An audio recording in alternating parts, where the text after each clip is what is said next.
বোঁদে খাবেন ভাবছেন? তাড়াতাড়ি দোকানে না গিয়ে ঘরে বানিয়ে ফেলুন এইভাবে। বোঁদে বানানোর জন্য এখানে আমি 250 গ্রাম বেসন নিয়ে নিয়েছি। চালুনিতে দিয়ে দেব, খুব ভালোভাবে চেলে নেব। চালুনি দিয়ে চেলে নেওয়া খুবই জরুরি, না হলে ব্যাটারটা বানানোর সময় ডেলা থেকে যাবে, তখন স্মুথ ব্যাটার না হলে বোঁদে খুব ভালো হবে না। বেসনগুলো চালা হয়ে গেছে, এবার অন্য একটি পাত্রে বেসনগুলো নিয়ে নেব। এবার বেসনটা গুলে একটা ব্যাটার তৈরি করে নেব। তার জন্য 1 কাপ জল নিয়ে নিয়েছি। অল্প অল্প করে জল দিয়ে ব্যাটারটা গুলতে হবে। ব্যাটারটা 5 মিনিট খুব ভালোভাবে ফেটিয়ে নিতে হবে। ব্যাটারটা 5 মিনিট ফেটানো হয়ে গেছে। এবার এর মধ্যে দিয়ে দেব সাদা তেল। আপনারা চাইলে সাদা তেলের বদলে ঘিও দিতে পারেন। তেলটা দিয়েও আরও 2 মিনিট খুব ভালো করে ফেটিয়ে নিয়েছি। দেখুন বন্ধুরা, ব্যাটারের থিকনেসটা এই রকম হবে, খুব ঘনও না খুব পাতলাও না, একদম ঠিকঠাক হয়েছে ব্যাটারটা। বোঁদেগুলো ভাজার জন্য ব্যাটারটা একদম পারফেক্ট হয়ে গেছে। এবার এইভাবে 10 মিনিট রেস্টে রেখে দেব। এবার আমি কড়া বসিয়ে নিয়েছি, বোঁদের শিরাটা বানিয়ে নেব। তার জন্য আমি এখানে 2 বাটি চিনি দিয়েছি। 2 বাটি চিনির মধ্যে আমি 1.5 বাটি জল দিয়ে দেব। শিরা বা রসটা খুব ভালোভাবে রেডি হয়ে গেছে। দেখুন বন্ধুরা, অল্প একটু চিটচিট করছে। 1 তার বা 2 তার বানাবো না, বেশি মোটা হয়ে গেলে রসের বোঁদেগুলো ভিজবে না। এবার এর মধ্যে দিয়ে দেব 3টি ছোট এলাচ, আমি থেতো করে নিয়েছিলাম। আর দিয়ে দেব অল্প একটু জাফরান বা কেশর, তাতে গন্ধ এবং রং খুব সুন্দর আসবে। চিনির রস বা শিরাটা একদম রেডি হয়ে গেছে। এবার গ্যাসের ফ্লেমটা অফ করে দেব। এবার এর মধ্যে দিয়ে দেব অল্প একটু পাতিলেবুর রস। পাতিলেবুর রস দিলে চিনির রসটা জমে যাবে না। এবার সমস্ত রসটা পাতিলেবুটার সাথে খুব ভালোভাবে মিশিয়ে নেব। এবার বোঁদে ভাজার জন্য অন্য একটি কড়ায় তেল বসিয়ে নিয়েছি। 10 মিনিট রেস্টে রাখার ফলে ব্যাটারটা খুব সুন্দরভাবে সেট হয়ে গেছে। এবার এর মধ্যে দিয়ে দেব 2 চিমটি বেকিং সোডা। এই বেকিং সোডাটা দিলে বোঁদেগুলো খুব সুন্দরভাবে ফোলে এবং ক্রিস্পি হয়। এবার বেকিং সোডাটা খুব ভালোভাবে মিশিয়ে নেব। ব্যাটারটা রেডি হয়ে গেছে। এবার অল্প পরিমাণ ব্যাটার আমি একটা অন্য পাত্রে তুলে নেব। বোঁদে ভাজার জন্য ব্যাটারটা একদম রেডি হয়েছে কিনা আমি একটা পাত্রে জল নিয়ে নিয়েছি, দেখে নেব। 2 ফোঁটা ফেলেছি এর মধ্যে। দেখুন বন্ধুরা, কত সুন্দরভাবে উঠে আসছে। তার মানে ব্যাটারটা আমার একদম রেডি হয়ে গেছে।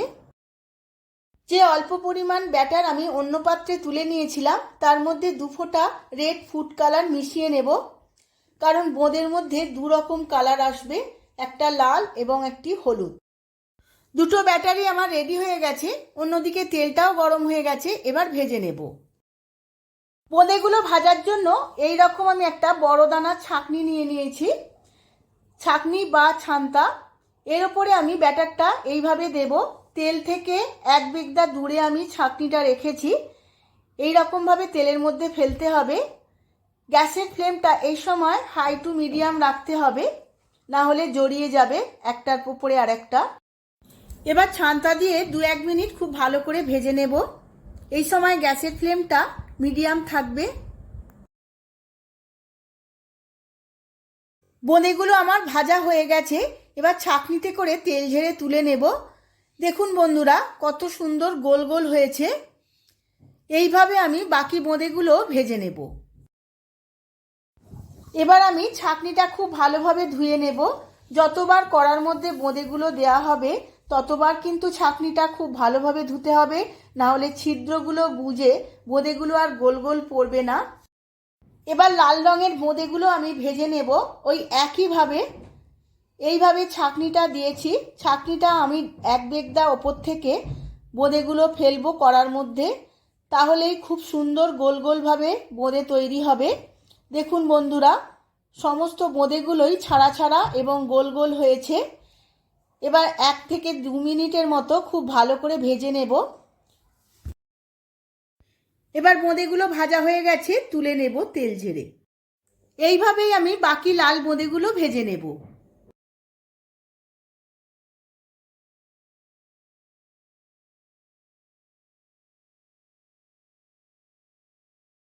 দেখুন বন্ধুরা, হলুদ এবং লাল সমস্ত বোঁদেগুলি আমার ভাজা হয়ে গেছে।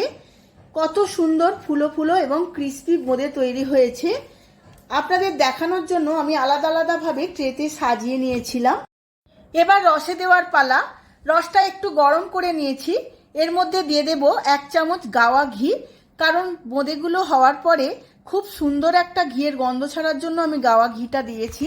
এবার ঘিটা খুব ভালোভাবে মিশিয়ে নেব গরম রসে। এবার সমস্ত বোঁদেগুলো এই গরম রসের মধ্যে দিয়ে দেব।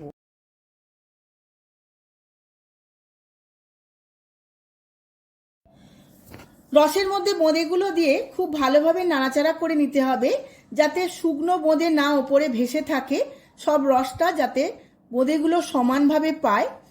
এবার এইভাবে আধ ঘন্টা আমি চাপা দিয়ে রেখে দেব খুব ভালোভাবে রসটা ঢুকে যাওয়ার জন্য। আমি সার্ভ করে নিচ্ছি। একদম মিষ্টির দোকানের মতো পারফেক্ট বোঁদে, দারুণ দেখতে লাগছে। দেখুন বন্ধুরা, আপনারাও আমার মতো করে একবার বাড়িতে বানিয়ে ফেলুন, আর মিষ্টির দোকানে ছুটে গিয়ে কিনে খেতে হবে না। দেখবেন কত ভালো লাগবে। ভিডিওটা যদি ভালো লেগে থাকে ভিডিওটিতে প্রচুর প্রচুর লাইক, শেয়ার, কমেন্ট করবেন।